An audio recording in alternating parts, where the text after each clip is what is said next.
हाकलोसे द्वारी उभा याचक भिकारी, मज भीक काही देवा प्रेम भातुकी पाठवा. कर्जत या गावामध्ये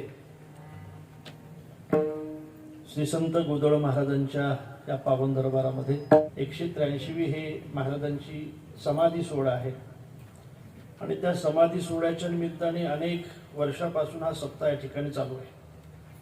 मीच तर बऱ्याच वर्षापासून या सप्ताहामध्ये येतो, पण दरवर्षी आज ही कीर्तनरूपी सेवा गोदळ महाराजांच्या चरणी समर्पित करण्याचा हा योग आहे. कर्जतकरांचं आणि या परिसराचं नक्कीच आमच्यावर अत्यंत प्रेम आहे. आणि त्या प्रेमामुळेच मला असं वाटतं की इतक्या लांबचा प्रवास करून इथं आम्हाला यावं लागलं. महाराजांची सेवा करण्याची संधी प्राप्त झाली. महाराजांचे अनुभव त्या काळात तर अनेक लोकांनी घेतले असतील, पण आजही मला असं वाटतं की ज्यांची महाराजांच्या चरणी अतीव निष्ठा आहे. गोदळ महाराज हे त्यागातून त्यागाची भावना असलेले संत नाही. फार मोठ्या सरदारीतून, फार मोठ्या श्रीमंतीतून त्याग करून खऱ्या अर्थाने त्यांना हे संतत्व प्राप्त झालेलं आहे. अशा गोदळ महाराजांच्या चरणी आपली अतीव निष्ठा आहे. आणि आजही गोदळ महाराजांचे आपल्याला अनेक अनुभव आहेत. मीही सुद्धा त्याचा थोडासा साक्षीदार आहे. आणि म्हणून अशा गोदळ महाराजांच्या चरणी आपली अतीव निष्ठा आहे. आणि म्हणूनच याही कालामध्ये, कोरोनाच्या कालामध्ये सुद्धा मला असं वाटतं की महाराष्ट्रातील हा पहिला एवढा मोठा सप्ताह असेल की तो कोरोनाच्या काळातही चालू आहे. महाराजांवरची तुमची ही निष्ठा आहे की आजही कोणतंही कारण न दाखवता तुमचा सप्ताह चालू आहे. मी तर असं म्हणेल निर्भयपणाने चालू आहे. भय तर आहेच कोरोनाचं, तो तर आजार आहेच, ज्याला झाला असेल त्याला विचारा, अत्यंत कठीण आहे. तरी सुद्धा निर्भयपणाने या ठिकाणी हा सप्ताह या ठिकाणी चालू आहे. कोणचंही संकट न येता उद्या काल्याच्या कीर्तनाने सप्ताहाची सांगता होणार आहे. मला असं वाटतं की हे आपल्या गोदळ महाराजांच्या चरणी असलेली निष्ठेचं दर्शन आहे. आणि हे दर्शन आज आम्हाला या ठिकाणी घडते. मी बऱ्याच ठिकाणी लॉकडाऊनमध्ये कीर्तन केले, पण एवढ्या संख्येने आज तरी कमी संख्या आहे. मला माहिती आहे आज नक्की कमी आहे. बाहेरगावची मंडळी नक्की कमी आलेली आहे. तरी सुद्धा तुम्हाला कीर्तनातलं काय ऐकायचं राहिलं? आता सगळे कीर्तनकार पाहिलेत तुम्ही, नाही का? कीर्तनातलं काय ऐकायचं राहिलं तुमचं? म्हणजे कीर्तनावर निष्ठा नाही असं मला म्हणायचं नाही, पण त्याहीपेक्षा गोदळ महाराजांच्या चरणी आपली निष्ठा आहे. म्हणून अशा लॉकडाऊनमध्ये सुद्धा, अशा संकट काळामध्ये सुद्धा आपली फार मोठी उपस्थिती या ठिकाणी आहे. प्रथमतः मी आपल्या सगळ्यांना धन्यवाद देतो. विठ्ठल विठ्ठल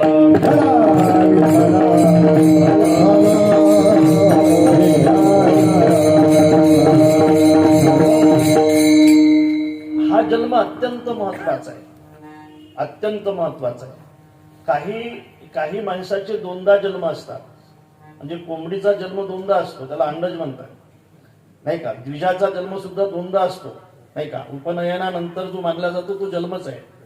मला असं वाटतं माणसाचा खरा जन्म तो आहे की जोपर्यंत त्याला ज्ञान होत नाही. मी सांगू का, कोणाचं ज्ञान होत नाही, आपलं ज्ञान होत नाही. जोपर्यंत त्याला स्वतःचं ज्ञान होत नाही तोपर्यंत त्याचा जन्म होत नाही. स्वतःचं ज्ञान करून देण्यासाठी कोणीतरी गुरु भेटणं हे महत्वाचं आहे. गुरु काय करून देत आहेत? गुरु ज्ञान करून देत आहेत. कोणाचं ज्ञान करून देत आहेत? स्वतःचं ज्ञान करून देत आहेत. स्वतःचं ज्ञान करून देत आहेत. गुरु स्वतःचं ज्ञान करून देत आहेत. अरे जवळ असून बेंडकाला कोणीतरी ज्ञान करून देणारा पाहिजे ना. मकरंदाचं जवळ असून गोचिडाला कोणीतरी ज्ञान करून देणारा पाहिजे ना. दुधाचं जवळ असून निदैवी माणसाला कोणीतरी ज्ञान करून देणारा असला पाहिजे ना. त्या धनाचं तसं जवळ असूनही आपल्याला कोणीतरी ज्ञान करून देणारा असला पाहिजे ना. आत्म्याचं, रामाचं. तैसा हृदयामध्ये मी रामू, असता सर्व सुखाचा रामू. का भ्रांत अशी कामू विषयावरी. आणि म्हणूनच याचा अर्थ असा आहे की चांगदेव महाराजांचं जगणं हे जन्मासाठी होतं. आपलंही जगणं असावं ते आपल्या जन्मासाठी असावं. मला असं वाटतं की मुक्ताई, चांगदेव महाराज आमचं या जन्मात तर काही जन्म होणं काही शक्य नाही बघा, पण कोण्यातरी जन्मामध्ये आमचा जन्म झाला पाहिजे अशी आमची इच्छा आहे. विठ्ठला विठ्ठला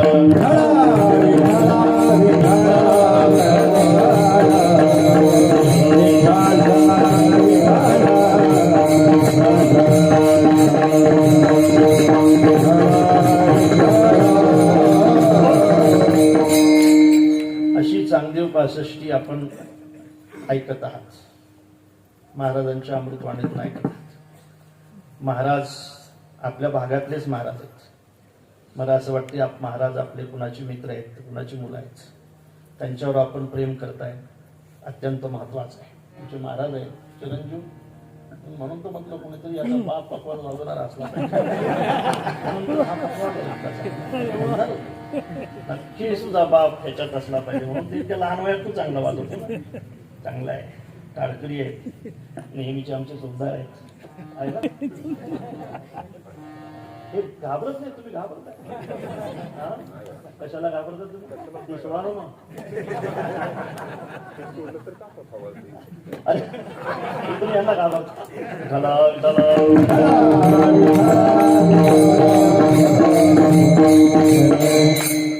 खरं म्हणजे या ठिकाणी कीर्तन करत असताना बाबुराव महाराज माझ्यावर कोणचंच दडपण नसते, कारण मी कसंही कीर्तन केलं तरी पुढच्या वेळेस माझं कीर्तन घेणारच असतात. माझ्यावर कोणचंही दडपण नसते. मी असंच बोललं पाहिजे, तसंच कीर्तन केलं पाहिजे, झालं पुढच्या वर्षी भेटलं पाहिजे, अजिबात नाही. मी कसंही बोलू द्या, हे पुढच्या वर्षी मला बोलावतातच. या वर्षी खूप जीवाला आलं तर जर्मनी यायचं, पण तुमच्या धाकाने यावं लागलं मला. हे या बाबांनी आम्हाला सुसूनच दिलं नाही. आणि खऱ्या अर्थाने आजची ही कीर्तन रूपी सेवा आहे. मी खरं बोलू का, अनुवाद वेगळा असतो महाराज, अनुभव वेगळा असतो. संतांना अनुभव असतात, आपण फक्त अनुवाद करतो. अनुवादापेक्षा अनुभव अत्यंत महत्वाचा असतो. जे अनुवाद करतात त्यांना त्याचा अनुभवच असतो असं नाही. विठाला विठाला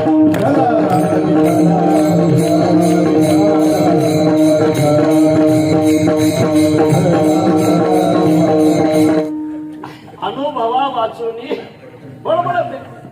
मला असं वाटतंय अनुभव नसलेल्या माणसाला सुद्धा अनुवाद करता येतो. आम्ही काय करतो? आम्ही अनुवादच करतो ना. आम्हाला कुठं अभंगाचा अनुभव आहे? अभंगाचा अनुभव नसताना सुद्धा अनुवाद करता येतो, अनुवाद करता येतो. लक्षात ठेवा, अनुवाद वेगळा असतो, अनुभव वेगळा असतो. अनुभव येईपर्यंत माणसाने जगायचं असते, त्यावेळेला त्याचा जन्म होतो. अनुभव येईपर्यंत अनुवाद सगळ्यांना करता येतो. एक वर्ग असा आहे महाराज की ज्याला अनुभवही नाही आणि अनुवादही नाही, अनुभवही नाही आणि अनुवादही नाही, तो त्याचा अनुवादही करत नाही. महाराजांचा अभंग पाठही नाही, त्याचा अनुवादही करता येत, अनुभवही नाही आणि अनुवादही नाही, आहे विषय. दुसरा एखादा वर्ग असा आहे की ज्याच्याजवळ अनुवाद आहे पण अनुभव नाही, अनुवाद आहे पण अनुभव नाही. एक पोहणं शिकणारा माणूस, त्याला पोहणं शिकायचं होतं. पोहणं शिकवणारा हा मुंबईला राहत होता. कर्जत मधल्या एका विद्यार्थ्याला पोहणं शिकायचं होतं आणि त्याने पोहण्यावर अत्यंत चांगलं पुस्तक लिहिलं. त्या कर्जतल्या त्या विद्यार्थ्याने त्या पुस्तक लिहिणाऱ्या माणसाला आमंत्रित केलं की तुमचे पैसे कितीही घ्या पण मला पोहणं शिकवा. ते गेले, एका नदीवर गेले, एका तळ्याच्या ठिकाणी गेले. दोघे जण तळ्याच्या काठावर उभे राहिले आणि तो मुंबईवरून पोहणं शिकवण्यासाठी आलता. त्याने पुस्तक अत्यंत सुंदर लिहिलं होतं. तो म्हटला, चला गुरुजी आता शिकवा मला पोहणं. म्हटलं, तू जा, मला पाण्याची फार भीती वाटते, मी पाण्यात नाही उतरणार म्हणे. पाण्याच्या बाहेर राहून पोहणं कसं शिकवता येईल? मला असं वाटतं अनुवाद केलाय त्याने, पण त्याचा अनुभव त्याला नव्हता. तसंच बऱ्याचदा आपल्याला अनुवाद जरी करता येत असला तर त्याचा अनुभव असतोच असं नाही, अनुभव असतोच असं नाही. एक वर्ग सांगू का महाराज, त्यांचा अनुवाद कमी आहे पण त्यांचा अनुभव फार मोठा आहे. गवळणीचा अनुवाद तसा फार कमी आहे. गवळणीच्या कृतीचा अनुवाद सगळ्यांनी केला आणि तो त्यांना करावा लागला. मला वाटते संत महात्म्याने तर तो केलाच, पण व्यासांना सुद्धा समाधान प्राप्त करून देणारा अनुवाद जर कशाचा असेल तर तो गवळणीच्या कृतीचा होता. गवळणी या अनुवाद करत नव्हत्या, गवळणी या अनुकरण करत होत्या, अनुभव घेत होत्या, अनुभव देत होत्या. भक्तीचा अनुभव देत असताना गवळणी असं म्हणतायत, अटति यद्भवान नन्नी काननम त्रुटीर युगायते त्वाम पश्यता. अर्थात ज्या वेळेला भगवान गायीच्या पाठीमागे येत आहेत, गायीच्या खुराने उडलेली धूळ त्यांच्या चेहऱ्यावर बसलेली गवळणी पाहतायत. गवळणी, मी बोललो, गवळणी ब्रह्मदेवाला मूर्ख ठरवतायत की ब्रह्मदेवा, पाय दिलेत आम्हाला तू, चांगले केलंय. हात दिलेत आम्हाला तू, हे चांगलं केलंय. कान दिलेत, त्याशिवाय ऐकू शकलो नसतो आम्ही, चांगलं केलंय. डोळे दिलेत तू आम्हाला, हे चांगलं केलं. म्हणले का मूर्ख आहेस तू, डोळ्यावरच्या पापण्या कशाला दिल्या? या जर पापण्या दिल्या नसत्या तर भगवंताला पाहत असताना आम्हाला वियोग सहन करण्याची पाळी आली नसती. पापण्याची हालचाल ही सहज होत असते, ती हालचाल सुद्धा भगवंताला पाहत असताना त्यांना सहन होत नाही आणि त्यांना तो योग वाटतो. तो किती योग वाटतो, त्रुटीर युगा येते, युगापासून आम्ही तुला पाहिलं नाही असा योग वाटतोय. मला असं वाटतंय की हे अनुभव देण्याचं काम त्यांनी केलंय आणि याचा अनुवाद अनेकांना करावा लागला. विठाला विठाला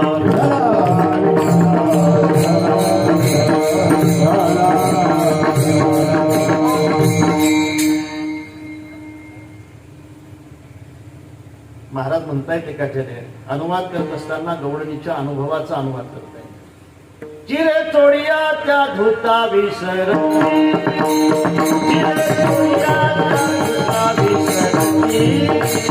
ऊर्ध्व लक्ष लागले कृष्णमूर्ती, ऊर्ध्व लक्ष लागले कृष्णमूर्ती.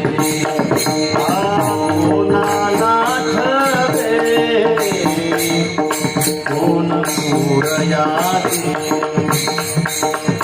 कोणाला ठरे, कोण सूरयाती. झाल्या तटस्थ, झाल्या तटस्थ, झाल्या तटस्थ, झाल्या तटस्थ, झाल्या तटस्थ, झाल्या तटस्थ, झाल्या तटस्थ करुणी नेत्रपाती हो, झाल्या तटस्थ करुणी नेत्रपाती हो. आईशा गवळणीच्या कामात उडाणारी, आईशा गवळणीच्या कामात उडाणारी,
कीर्तनाचं मिस करून दुसऱ्याच्या चपला चोरणारे अनेक व्यक्ती. मिस कीर्तनाचं, चपला दुसऱ्याच्या नाही का. मिस वारीचं, मिस वारीला जाण्याचं. काय केलं वारीला? घोंगडं घेऊन आला. घोंगड्यासाठी वारी होती का देवासाठी? मिस वारीचं काय घेऊन आला? बैलाला झुला घेऊन आला. पण झुलासाठी वारी होती का देवासाठी? मिस परमार्थाचं आणि प्रपंच, प्रतिप्रपंचाची. अर्थात मिस कशाचा आहे याही पेक्षा तुमच्या मनात काय हे महत्वाचं आहे. तुम्ही मिस कशाचं करताय असू द्या ना. तुमचं मिस गाडगे बनवण्याचं असलं तरी चालेल, पण तुमचं मन पारमार्थिक असलं पाहिजे. तुमचं मिस सेले बनवण्याचं असलं तरी चालेल, पण तुमचं मन चांगलं असलं पाहिजे. तुमचं मिसच म्हणेल मी त्याला, तो व्यवसाय नाही, तो मिसच आहे. तुमचं मिस हजामत करण्याचं असलं तरी चालेल, पण खऱ्या अर्थाने त्यातला हेतू मात्र परमार्थ असला पाहिजे. तुमचं मिस ढोरं ओढण्याचं असलं तरी चालेल, पण त्याच्या पाठीमागचा हेतू मात्र परमार्थ असला पाहिजे. मिस परमार्थ असून हेतू जर प्रापंचिक असेल तर काय उपयोग आहे दादा? काय उपयोग आहे? आपला प्रपंच सुद्धा, परमार्थ सुद्धा प्रपंचामध्ये जमा होईल आणि साधूंचा प्रपंच सुद्धा परमार्थ म्हणून आपल्याला त्याची उदाहरणं द्यावं लागतील. आणि म्हणूनच मला असं वाटतंय की काही संत असे झालेत दादा, त्यांच्या जीवनातला अनुवाद आपल्याला कमी वाटतो, पण त्यांचा अनुभव फार मोठा होता. गोरोबा काकांच्या जीवनातला अनुवाद कमी आहे, अभंग कमी आहेत महाराज त्यांचे, कमी आहेत. पण ज्ञानेश्वर महाराजांची परीक्षा घेण्याचा अधिकार फक्त आणि फक्त काकांना होता, फक्त आणि फक्त काकांना होता. खरं म्हणजे आमच्या चोखोबाचे सुद्धा अभंग कमी आहे. चोखोबाचं गाव आमच्याकडे आहे, बुलढाणा जिल्ह्यात. अर्थात चोखोबाचा अनुवाद फार कमी होता, पण अधिकार इतका मोठा होता की देवाला त्यांच्या सौभाग्यवतीचं बाळंतपण करण्यासाठी त्यांच्या घरी जावं लागलं की तू काय होता. म्हणून अभंगाचा अनुवाद नाही आला तरी चालेल गड्या, त्याचा अनुभव घेण्याचा जर एखादा साधक प्रयत्न करत असेल तर मला असं वाटतंय सगळ्या कीर्तनकाराने त्याच्या चरणी साष्टांग दंडवत केलं पाहिजे. अनुवाद वेगळा असतो, अनुभव वेगळा असतो. अनुभव घेण्यासाठी अनेक अभंगाची गरज नाही, एखाद्या घेतला तरी सुद्धा तुमचा उद्धार झाल्याशी राहणार नाही.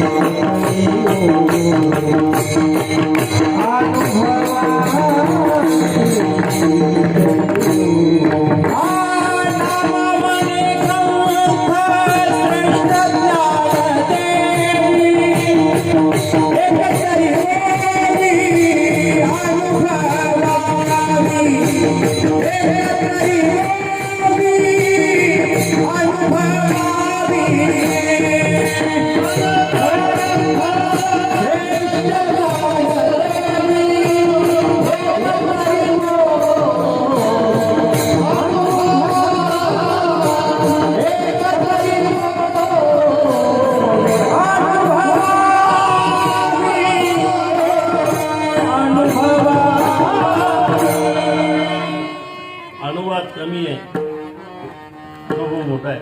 गौडणी अनुवाद कमी आहे, अनुभव मोठा आहे. माझ्या जगद्गुरु तुकोबारायांच्या जीवनामध्ये अनुभवही आहे आणि अनुवादही आहे. अनुभवाचाच अनुवाद आहे, म्हणजे अनुभवातून जे बाहेर पडलं तेच खऱ्या अर्थाने शब्द रूपाने प्रकट झालं, दुसरं काय. आणि म्हणून अनुभवही आहे, अनुवादही आहे. असंही आहे बघा, काही ठिकाणी काही अनुभव फक्त घ्यायचे असतात, द्यायचे नसतात. काही अनुभव घ्यायचे नसतात आणि द्यायचे नसतात. काही अनुभव सांगितलं वाटतं घ्यायचे असतात आणि द्यायचे असतात. काही अनुभव फक्त घ्यायचेच असतात, द्यायचे नसतात. काही घ्यायचे नसतात आणि द्यायचे नसतात. आणि काही लावून घ्या तुम्ही आता मागे पुढे काय झालं असेल ते. म्हणून काही अनुभव घ्यायचे नाहीत आणि द्यायचे नाही. काही अनुभव असेल की ते माणसाने घ्यायचे नाही, द्यायचे.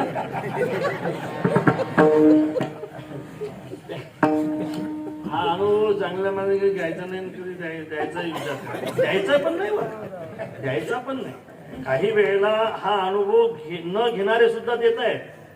कळलं ना महाराज? हो, हा अनुभव मी असे बरेच, बरोबर आहे ना, असे बरेच पाहिले की घेत नाहीत पण देत आहेत. घ्या लेको आजचा दिवस, उद्या फक्त मागू नका. घ्यायचाही नाही आणि द्यायचाही नाही, तो विषाचा आणि असा एखादा अनुभव आहे जो फक्त द्यायचाच आहे, घ्यायचा नाही. एखादा आजारी माणूस असेल तर डॉक्टरने त्याला गोळ्यांचा अनुभव द्यायचा आहे, घ्यायचा नाही. डॉक्टर तुम्ही घेतल्या करे, मला आजारच नाही, मी घोष आला नाही म्हटलं तुम्हाला याचा काही अनुभव आहे.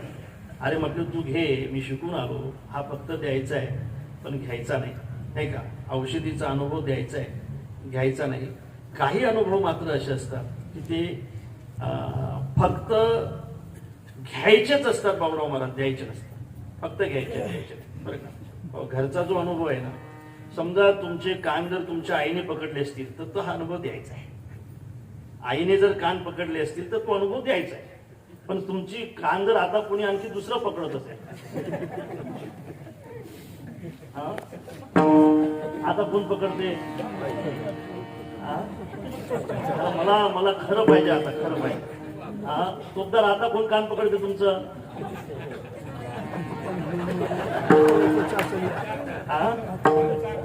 नाही, घरी काका तर इथं पकडतात. घरी घरचा विषय आहे. घरी जे माहीत नसते ते कान कोण पकडते?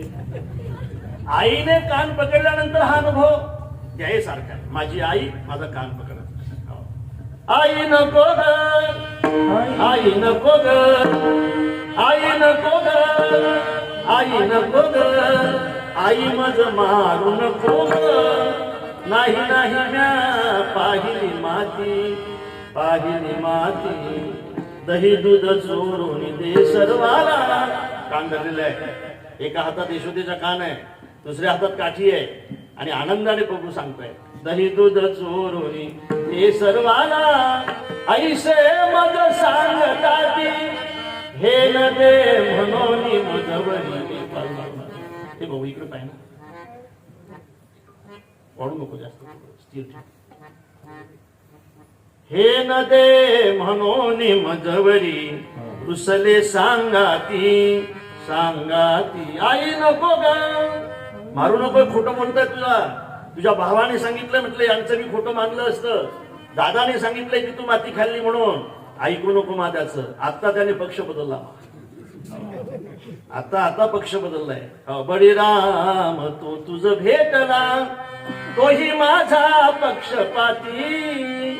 माझा तो पक्षपाती आहे म्हणून त्याने मला तुला खोटं सांगितलंय. यशोदेच्या हाती कान आहे, वरून काठी आहे, म्हणूनच मला सांगू द्या.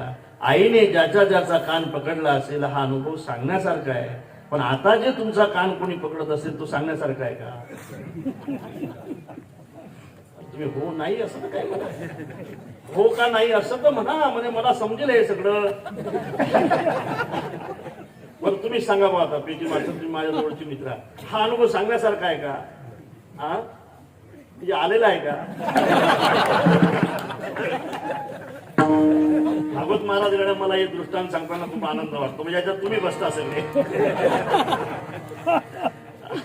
हा अनुभव महाराज बरोबर आहे ना, हा घेण्यासारखा आहे. घेताय ना आपण? हा देण्यासारखा नाही, देण्यासारखा नाही. एक भंगारवाला एका गल्लीमध्ये फिरत होता. भंगार भंगार भंगार. ते बिचारे पतिदेव कुठंतरी बाहेर गेले होते. बाई उंबरठ्यामध्ये उभी होती. विचारलं, ताई भंगार आहे का? ते म्हणे बाहेर आहे.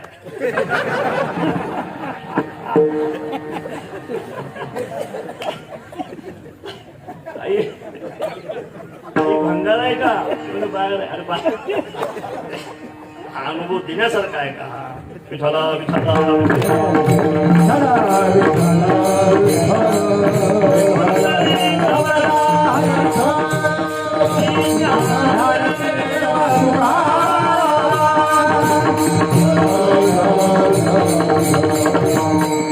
बरोबरच वाघाची मीटिंग झाली. ऐकताय ना तुम्ही? वाघाची मीटिंग. सगळे वाघ, पट्ट्यावाले वाघ आहे, मोठमोठे वाघ सगळे, हा ठाण्या वाघ सगळे. तिकडून मेळ घाटातून काही वाघ आले, काही इकडून वाघ आले, काही तिकडून वाघ आले. सगळे वाघ एका ठिकाणी जमले. वाघाची मीटिंग. त्याच्यामध्ये उंदीर आला. उंदीर त्या मीटिंग मध्ये आला. एक तरुण वाघ त्याच्या अंगावर धावला. तू उंदऱ्या इथं कसा काय? अरे वाघाची मीटिंग आहे, श्रीमंताची मीटिंग आहे, तू कसं काय आला इथं? तुझं काय काम आहे? तुला कोणी बोलावलंय?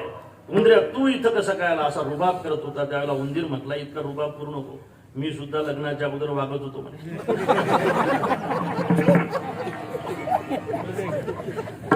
तुम्हाला काही समजलं का नाही?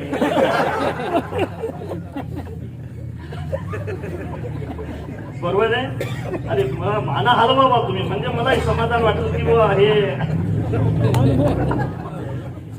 हे अनुभव घेण्यासारखे देण्यासारखे. विठाला विठाला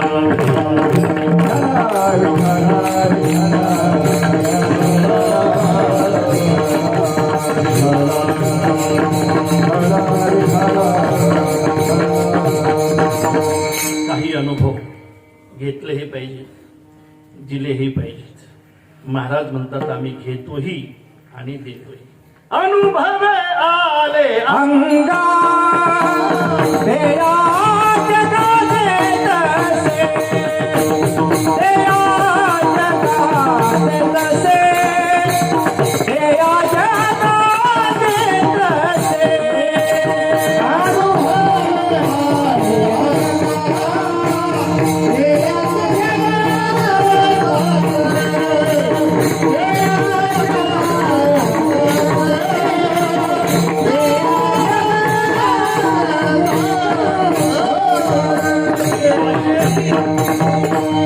काही अनुभव माणसाच्या जीवनामध्ये असले पाहिजेत की ते देता आले पाहिजे. असेही काही अनुभव माणसाच्या जीवनामध्ये असले पाहिजे की ज्या अनुभवाने आपलाही आणि दुसऱ्याचाही उद्धार झाला पाहिजे. असेही काही अनुभव माणसाच्या जीवनामध्ये असले पाहिजे की खरं म्हणजे त्याचा आनंद आपल्यालाही झाला पाहिजे. घेतल्यानंतर त्याचा दुसरा हे मिळाला पाहिजे. तुका म्हणे खातो आनंदाचे आनंदाचे लाडू, नका चरफाडू घ्या रे तुम्ही, असे काही अनुभव असले पाहिजेत दादा. की तो कमाने माझं राहिलं ना ते घेतलं नाही प्रमाण काय ते? तो कमाने माझं कळतं चाच्याने हा. आणि अनुभवाच्याने बडबडती बडबडीची वाणी अथवा सत्य. हा, हे चुकलंच महाराज. आणखी उद्या पाहू आपण. उद्या संध्याकाळी आपण दोघंच जण येते येऊन बघू. असा काही अनुभव पाहिजे की तो देता आला पाहिजे. मला असं वाटतं, मी खरं सांगू का, एखादा अनुभव घेणारा प्रामाणिक जर माणूस असेल ना, तर माणसाला कितीही लहान होण्याची पाडी आली तरी चालेल, पण त्याने तो दिला पाहिजे. अर्जुनासाठी माझा प्रभू इतका लहान झाला की त्याचा सारथी झाला. त्याचे घोडे धुतले हो याने. काय भाऊ देखा नवल ते या प्रभूचे. आश्चर्य वाटते बा माऊली म्हणताय की हा माणूस राजा तुमचं काहीच ऐकत नाही, तुम्ही याचं ऐकताय फक्त. असे काही माणसं असतात की आपलं तो काहीच ऐकत नाही, सगळं त्याचंच आपल्याला ऐकावं लागतं. वा रे वा, सगळं ऐकता राव तुम्ही याचं. याने सुभद्रा मागितली, तुम्ही याला आयडिया दिली, संन्याशी व्हायला लागला आणि सुभद्रा देऊन टाकली. राव संन्याशी व्हाव तुम्ही, जगी चोरोनी नेली माझी भगिनी. इतके सगळे त्या युद्धभूमीवर हजर होते. पितामह भीष्म होते, धर्माचार्यासारखा खऱ्या अर्थाने खरं बोलणारा माणूस होता. तरी सुद्धा यांना कोणाला गीता सांगितली नाही, तुम्ही फक्त याला सांगितली, फक्त याला सांगितली.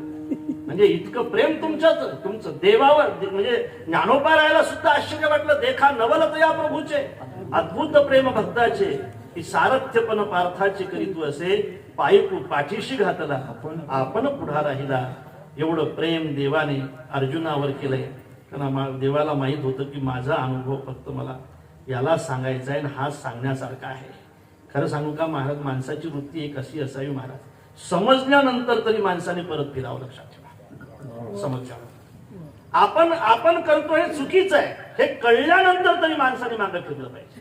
आपण करतो हा अधर्म आहे, हे कळल्यानंतर तरी. माहित आहे तुम्हाला, कोप भवनामध्ये कैकेयी बसलेली आहे. हे दशरथ राजाला कळल्यावर जर राजे परत फिरले असते तर रामाला वनवासात जाण्याची पाळी नसते. हे कळल्यानंतर सुद्धा अरे इतका मंगल प्रसंग आहे, आणि अशा प्रसंगी तर कैकेयीने खऱ्या अर्थाने सगळा पोशाख करून बाहेर यायला पाहिजे होतं. अशा मंगल प्रसंगी माहीत असूनही कैकेयी जर कोपभवनामध्ये बसलेली असेल तर मला तिकडे जाणं बरं नाही, मी इथून परत फिरलं पाहिजे. परत जर राजा फिरला असता तर एखाद्या वेळेला रामप्रभूला 14 वर्षाचा वनवास घडला नसता. राजे तिथे गेले. अधर्म कळल्यानंतर तरी माणसाने परत फिरलं पाहिजे. दुर्योधनामध्ये आणि अर्जुनामध्ये दुसरा काय फरक आहे? तसे तर भाऊच आहे, सख्खे चुलत भाऊ आहे, वृत्ती सगळ्यांची सारखीच आहे. जानामि धर्मम जानामि धर्मम जानामि धर्मम नचमे प्रवृत्ती, हीच वृत्ती आहे दोघांची. बरोबर आहे ना महाराज? बरोबर आहे. इथपर्यंत बरोबर आहे. जानामि धर्मम, क्षत्रिय धर्म जाणत होता, पण युद्ध करण्यासाठी अर्जुनाची प्रवृत्ती नव्हती. आणि तो जाणत होता की अर्ध यांचंच आहे, देण्याची त्याची प्रवृत्ती नव्हती. इथपर्यंत असं दोन्ही बरोबर आहे. जानामि धर्मम नचमे प्रवृत्ती, इथपर्यंत दोघही बरोबर आहे. पण जानामि अधर्मम नचमे निवृत्ती, इथं मात्र भेद आहे. कळल्यानंतर दुर्योधन आपली प्रवृत्ती सोडत नाही, आणि कळल्यानंतर मात्र अर्जुन ती प्रवृत्ती सोडून खऱ्या अर्थाने भगवान सांगतात ते केल्याशिवाय राहत नाही. हा अर्जुनामध्ये आणि दुर्योधनामध्ये भेद आहे. कळल्यानंतर तरी माणसाने परत फिर, बरोबर आहे ना? कळल्यानंतर तरी परत फिरणं महत्वाचं असते. अर्जुन कळल्यानंतर परत फिरणारा होता, म्हणूनच भगवंताने अर्जुनाला गीता सांगितली, म्हणून सांगितली, आणि त्याच्यासाठीच ती राखून ठेवली. म्हणून इतका लहान झाला माझा प्रभू त्याला हा अनुभव देण्यासाठी. मला असं वाटतं आई सुद्धा आपला अनुभव देण्यासाठी मुलासाठी अत्यंत लहान होते. गुरुजी सुद्धा आपला अनुभव देण्यासाठी विद्यार्थ्यासाठी लहान होत आहेत, अत्यंत लहान होतात. आपण नेहमी पाहतो नारायण असा चेंडू काढला पाहिजे, इकून दांडू मारला पाहिजे. नारायण असा खालून मारतो, नारायण असा चेंडू गड्या इकून दांडू मारला की तो एकाच आवतो, नाऱ्यावरून मारतो. नाऱ्या असा चेंडू इकून दांडू मारला पाहिजे. किती 1 महिन्यापासून मी तुला एकाचा शिकवतो, तुला येत नाही म्हणजे येतो गुरुजी. मूर्ख काढत का नाही? म्हणजे एकाचा काढल्यावर दोनाचा काढावा लागेल ना गुरुजी. अर्भकाच्या साठी पंथ हाती धरले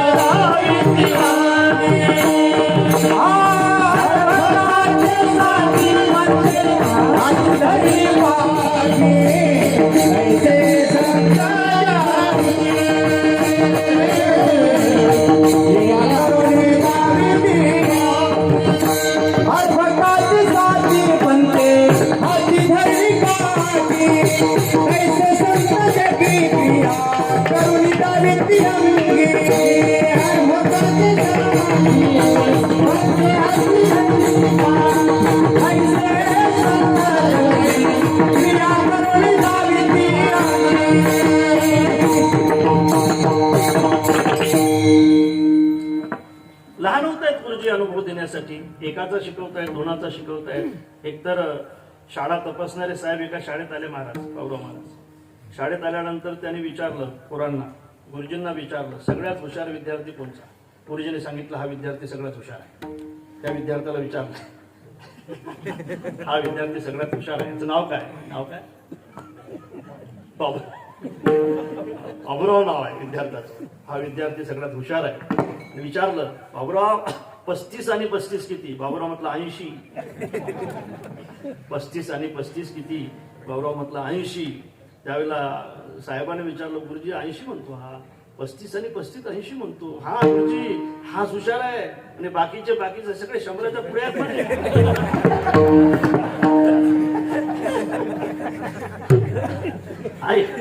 एवढाच विद्यार्थी आमच्या शाळेमध्ये हुशार आहे. आता 1 वर्षात कसं तरी दाबून त्याला 70 पर्यंत आणू आम्ही. सगळे काही 100 आहेत, काही 110 आहेत, काही 115 आहेत. मला असं वाटतं की लहान होणं अनुभव देणे ह्या गोष्टी महत्वाच्या आहेत. मला सांगू द्या गड्या दादांनो, आपल्याला अनुभव देण्यासाठी संत लहान होत आहेत. आपल्याला अनुभव देण्यासाठी संत लहान होत आहेत. आपल्याला अनुभव देण्यासाठी ज्ञानोबा राय लहान होत आहे. नाही तर तसा जर विचार केला तर नाही का, महाविष्णूचा अवतार सखा माझा ज्ञानेश्वर, आपल्याला अनुभव देण्यासाठीच खऱ्या अर्थाने नाथ महाराज लहान होत आहे. तसा विचार केला तर भानदासाची कुडी महाविष्णूचा अवतार, आपल्याला अनुभव देण्यासाठी जगद्गुरु तुकोबा राय लहान होत आहे. तसा विचार केला तर म्हणे रामेश्वर भट्ट द्विजा तुका विष्णू